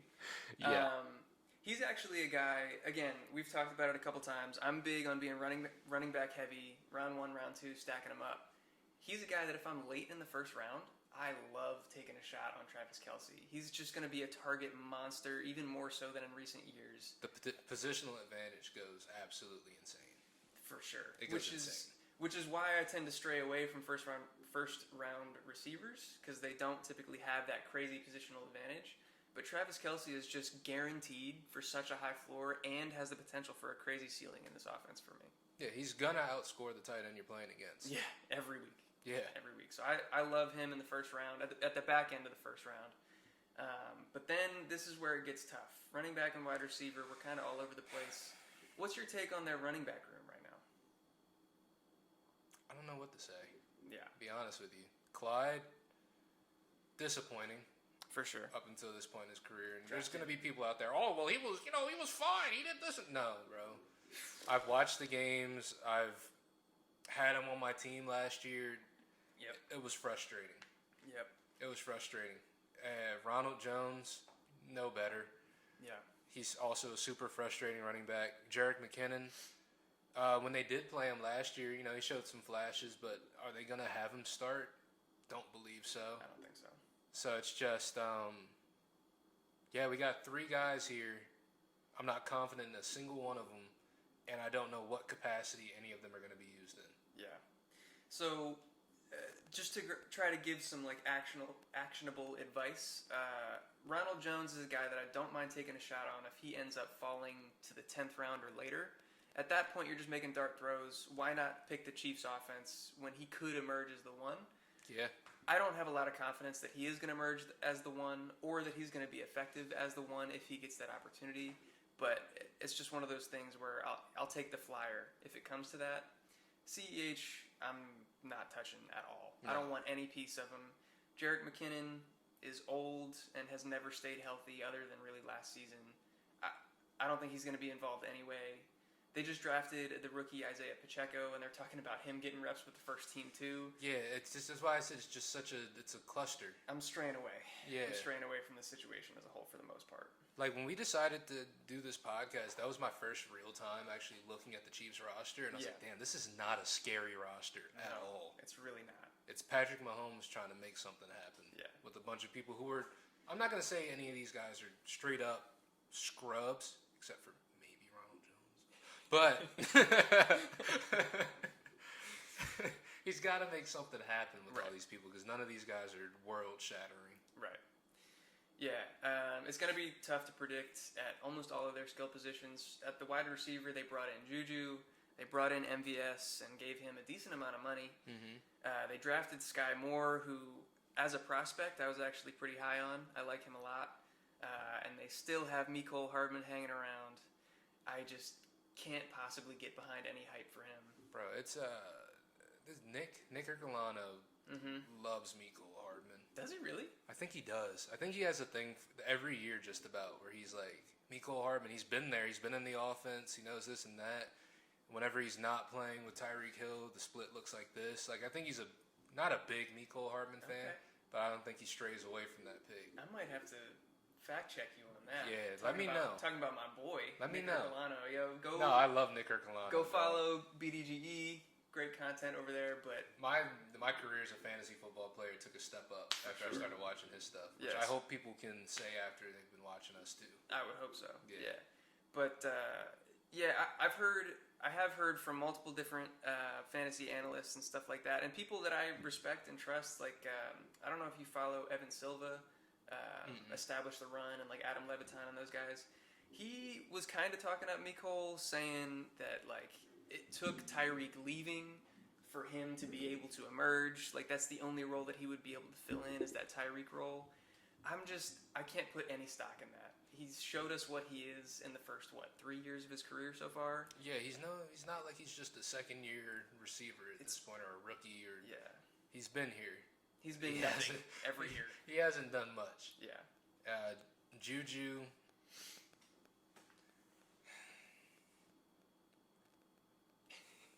Juju's somebody that I thought initially, like, going into the season, oh, he's going to have a big year. Like, he's finally getting his chance. It's going to be his bounce back year. Yeah. And the more time goes by, the more I look at, the analytics, just like even him being able to separate, stuff like that. Right. He is really bad at it. He's not a separator. No. Yeah. Really good at TikTok, though. Really good at TikTok, which might help him out with Mahomes' brother. They could really have a connection there. Who knows? Oh, I hope. I hope that turns into the circus that it could. Yeah. See, so for me, if they use him effectively, like, he's best suited in the slot because he's not a separator. He needs to have that route diversity to be able to get open. But he's decent after the catch. I think he is a capable and talented receiver. My money is tough to say. The receiver I'm most confident in at least doing something is maybe MVS. Really? Maybe. See, so what I was going to say is that, like, the possession role, the target volume role, is going to be between Juju and Sky Moore for me. Mm-hmm. We've seen what Juju is. Maybe you could argue that he hasn't had a fair shake. I think drafting him at ADP, because he's not super expensive right now, isn't a bad idea. This is an offense that you probably want a part of. But Sky Moore is probably somebody who I'm definitely targeting a little bit later in drafts because I think he has the opportunity to be the one. Okay. But I want to hear your MVS take. I just think MVS, he's a good talent. Mm-hmm. But granted, he had Aaron Rodgers throwing him the ball. But Goes to Patrick. he's got Patrick Mahomes throwing him the ball. So I don't think there's going to be like a steep drop off in terms of his production. Yeah. But it's just tough to say with this team because it's just such a cluster. But they throw the ball a lot. Yeah, they do throw the ball a lot, and they're going to have to, like we said, with the clusterfuck that is their backfield. Yeah. But MVS is going to have boom weeks. He's going to have boom weeks where he's going to be fantasy relevant. I just don't know that you're going to be able to predict it. Yeah, 100%. Yeah. So we haven't talked about like best ball as a format yet. He's a great best ball pick to me. 100%. If you don't have to pick and choose who you're starting that week, dude, put him on your team. He's going to blow up. But he's going to win you some weeks. Yeah, I just don't know when I would start him otherwise. I don't know when I would start any of these people, man. That's the issue. Yeah. Tough to say. So, wrap up for the Chiefs. Draft Travis Kelce in the end of the first round. I think you're really going to have a positional advantage on your hands. The tight end position has kind of been up in the air. There's very few cream of the crop guys. He's the top tier to me, above Mark Andrews. Even. Absolutely. He's the guy. Yeah. Like, I would say it's him and George Kittle is the 1A, 1B, and even then, okay. I got to give Kelce. I can't even say they're 1A and 1B. That's the thing. Yeah. Because the best ability to me is availability. For sure. Travis Kelce has proven that year in, year out, every year. Kittle, not so much. I don't want to knock people because they get hurt, but at the same time, it is a big factor in fantasy. Right. Yeah. So we move on to our last team in the Raiders. They got a lot of new additions. I'm not sure how this is all going to shake out. With Derek Carr at quarterback, he's another guy in that similar vein to like what I was talking about with Kirk Cousins, where I like him as a later round shot. And especially with Devontae Adams being added to the mix, I think that that's going to up his touchdowns. I don't know that everybody knows, but he, from a yardage perspective, was really, really good last year. I can pull it up. Let me look up Derek Carr. But Derek Carr has been a solid quarterback since entering the league. For sure. Here's Derek Carr. He put up 4,800 yards last year. Like, that's big-time numbers, but he only had 23 touchdowns. See, but that's not going to happen now.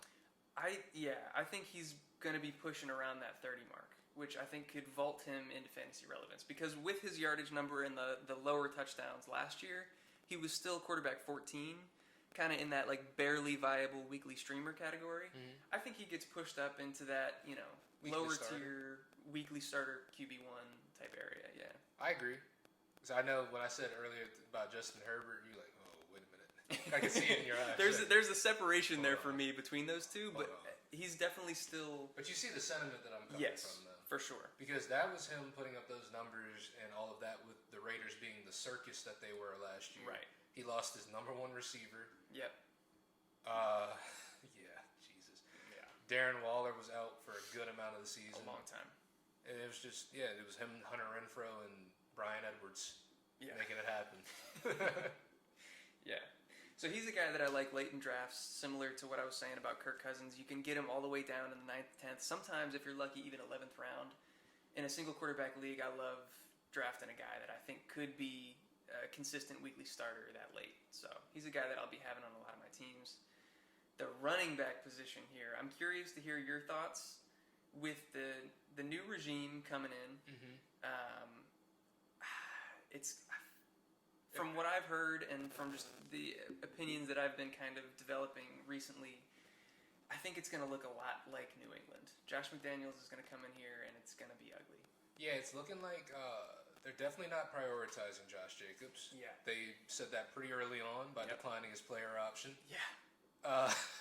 So they're just kind of going to do whatever's going to help them win games. Right. With that being said, though, in terms of talent, Josh Jacobs is still a good talent. Yep. He's still going to be a decent option. But like you said, we don't know how they're going to divvy all of this up. Yeah. That's the issue. Let me see where he's going. He's going as like the 20th running back off the board. In the same range as like Zeke Elliott, Antonio Gibson, Elijah Mitchell, and this is saying Travis Etienne. I think this is from Fantasy Pros ADP, so I think Travis Etienne has moved up across the board. He might be a little bit higher than that, but I had the choice between Travis Etienne and Josh Jacobs. I'm taking Etienne every single time. So easy. Like, it's not even close to me. Yeah. Josh Jacobs... Any of these running backs that are around Josh Jacobs, like Breece Hall, Antonio Gibson, Elijah Mitchell, I'm taking all of them before Josh Jacobs. Yeah. Antonio Gibson is a little scary, too. We'll get to that when we get to the NFC East, but I'd still probably take him over Josh Jacobs as well. I was never a big Josh Jacobs truther in the first place, because he never, even in college, he was never really the starting running back. Right. Yeah, so I see this as being a really annoying committee with Josh Jacobs, Zamir White, Kenyon Drake. Josh Jacobs and Zamir White splitting early down work, Kenyon Drake probably getting most of the third down receiving back stuff. I'm straying away from this backfield for the most part. Yeah, pretty much the same. I don't think I've ever really invested too much in the Raiders backfield. Yeah, which is probably smart. Yeah. So their biggest acquisition, they bring in Devontae Adams. He's got the Derek Carr connection from Fresno State. They've got that chemistry together. And Derek Carr, Hall of Famer. According to Devontae. Devontae Adams. Yeah. Did you see that Aaron Rodgers where he fired back about Alan Lazard being a Hall of Famer? Oh, did he really? he said the same thing. He was like, when you got a Hall of Famer at wide receiver, it's like, Aaron Rodgers is such a douche. I love it. He really is. That had me laughing. But that's a great comment. That's a great comeback. But yeah, so for me, Devontae Adams still going to be a top tier receiver. I'm not drafting him in the first round. I think he's going to take a step back from where he was in Green Bay. I mean, he was the overall wide receiver one, pretty much consensus in drafts before Cooper Kupp came in and destroyed everything. But like last year going into the season, he was easily the one. I don't put him there anymore. I think he's probably in like that third tier, so below Jefferson Kupp, and then below like Diggs, Chase, probably around that tier. I would still put him in that Diggs Chase. You think so? Tier. I think so. At least I think he's going to get plenty of opportunity. I agree. Out here. Yeah. Because I like to tiering people. You know, I like to look at usage and just talent. Right. And he's going to have both, just like Diggs and Chase. Yeah. But when it comes to Cooper Kupp and Justin Jefferson, they're just going to be on a whole different level because they told us nothing. Cooper Kupp showed us nothing but that last year. Yeah. I think they had him throwing passes at one point. They did. Yeah. He was doing everything for them. And there's Justin Jefferson. They're very adamant. They keep saying, "Yeah, we're going to play him just like Cooper Kupp." Dude, I'm excited for him, man. Dog, I hope he can do it. Mm-hmm. But I think he can. I'm fully confident in him. I'm fully confident in that talent, but that's another episode. But I'd say Devontae Adams in that same second tier. Okay. I would. Yeah, I think I'm confident that he's going to be incredibly effective. He's going to be a high tier wide receiver one, maybe a little bit lower in my opinion than you. I don't have him on a lot of my teams because I'm taking the higher tier running backs above him basically every time. But no, I think he's going to be a great pick if you can get him in that like beginning of the second round. If he falls that far, I think that's a great selection. Oh yeah, for sure, absolutely. And then the rest of the wide receiver depth chart, there's not a ton of options. Obviously, Hunter Renfrow had his breakout season last year. Great floor play. Great floor play. He's going to continue to get his opportunity because there's just not that many mouths to feed. How old is Hunter Renfrow now? Like 30? I don't think he's that old. He hasn't been in the league that long. It's just because he's white and doesn't have hair anymore. Bro, he looks old as shit.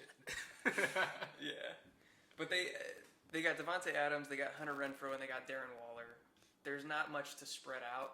26? Yeah, dude. I'm telling you. He's a year older than me? Yes. This motherfucker looks like he has so many Texans. So, yeah, I think he's going to be a good floor play. If you play in PPR leagues, he's going to be a guy that's soaking up targets. But I don't see him having the ceiling that he kind of reached last year with Devontae Adams here. Oh, yeah, because last year he just had all the opportunity in the world. Yeah. No one else was on the team. He was it. He was the one. But Devontae is head and shoulders better than Hunter Renfrow. So he's going to be playing second fiddle, maybe even third behind Darren Waller, depending on how they want to run that offense. Oh, yeah. Probably behind Darren Waller. From what I saw, at least the way they started out last season before Waller got hurt. Dude, that week 1, 19 receptions or whatever it was, or 19 targets, that was insane. Absolutely ridiculous. And even after week 1, he was still averaging like 12, 13. Yeah. He's heavily targeted. But that's going to change just because they do have Devontae Adams now. But it's still going to be ridiculous. Yeah. So Hunter Renfrow's a guy that, like you said, is probably a good floor play, but I just don't see a ceiling there. And where he's going, like, he's probably not going to be one of your top 2 wide receivers on your team. He can flex play, most likely. Yeah, and if he doesn't have a ceiling, I'm not really that into it.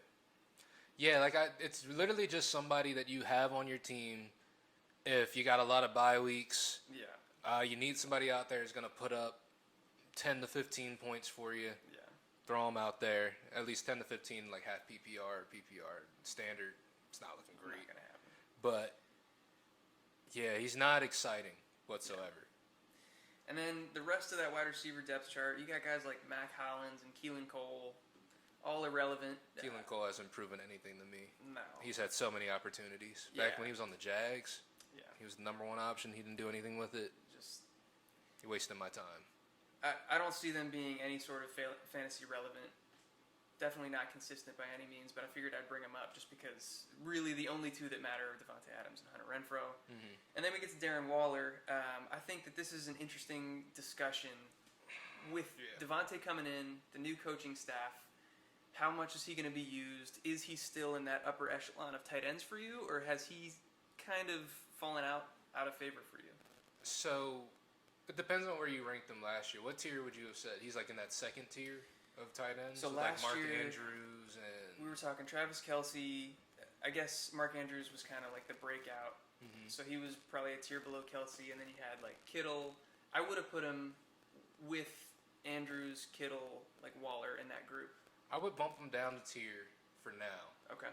Just until we do see how they're going to use him. Yeah. Because as of right now, he is in that third tier just because he did take a step back last year in terms of just what he did with the opportunity. Yeah. But I do think the talent is still there. But that's the thing from going year to year. You know, we talk about things static as if, like, you know, we got these stats, what they did last year, and that's cool. But these guys do get older. Stuff does change. Yeah.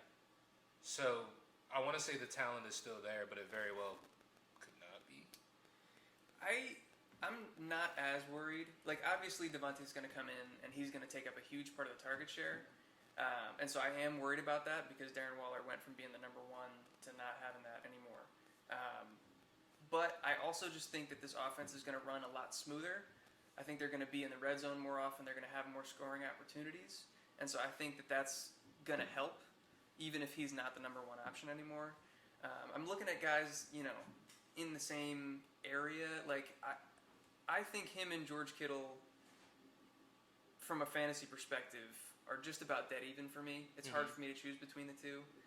But the guys that are going just below him, like T.J. Hawkinson, Dalton Schultz, I think that that's like a considerable gap. That's true. Yeah. He is way better than them. Yeah. So that second tier is fair. I would put him at the back end of it for now, though. Yeah. Because I would take a Mark Andrews before I take him. Of course. Yeah.